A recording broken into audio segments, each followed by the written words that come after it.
جی میں عزیز امن میرا پور کا رہنے والا ہوں، ڈسٹرکٹ نوشہر فروزن سے آیا ہوں، یہاں اسلام آباد میں آیا ہوں۔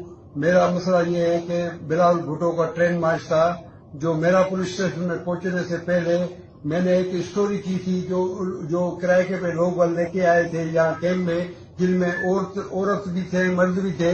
میں نے اس اسٹوری میں نے بریک کی۔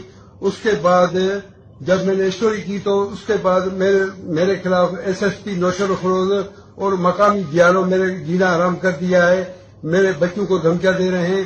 اس لیے میں پناہ کے لیے اسلام آباد پہنچا ہوں تو میرا کوئی ازالہ کیا جائے۔ میرا کوئی PTI سے تعلق نہیں ہے، میں نیوٹرل آدمی ہوں، میں کسی سیاسی جماعت سے میرا کوئی تعلق نہیں ہے، میں صرف صحافی ہوں۔ جب ہم ادارے میں کام کرتے ہیں تو پھر پہلے لکھ دیتے ہیں میں صحافت ہوں، میرا کسی سیاسی جماعت سے واسطہ نہیں ہے۔ مگر بلا وجہ SSP نوشہر فروز ایشو کے بعد میرے جان کے دشمن میں مختلف ایسوسیشن کے مارفت اور مختلف اپنے واٹوں کے مارفت میرے کو دھمکیاں دے رہے ہیں، میرے بچوں کی جان کا جو وہ جینا حرام کر دیا ہے۔ اسی لیے ہم یہاں صحافیوں کے پاس اپنا کیس لے کے ہیں کہ ہمارا کوئی ازالہ کیا جائے۔ بلاول بھٹو ایک موضوع شخصیت ہے، ہم بلاول بھٹو کو بھی اس چیز کا احساس ہونا چاہیے کہ ہم صحافیوں کا یہ کام ہوتا ہے کہ ہم جو بھی دیکھتے ہیں ہم نے اپنی طرف سے نہیں کیا ہے۔ جن لوگوں نے ہمیں اسٹوری کی تھی اس نے بتایا تھا، وہ عوام کے سامنے ہم لائے تھے، اس میں ہمارا کوئی دوسرا قصور نہیں تھا۔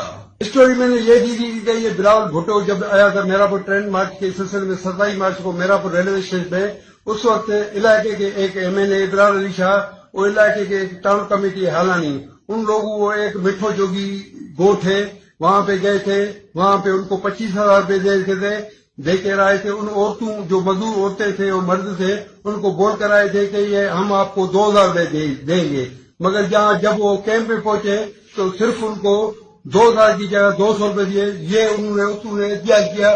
اس کے بعد یہ میں نے اسٹوری کوریج کی، جس کے بعد یہ ویڈیو وائرل ہوا۔ جب یہ عالمی میڈیا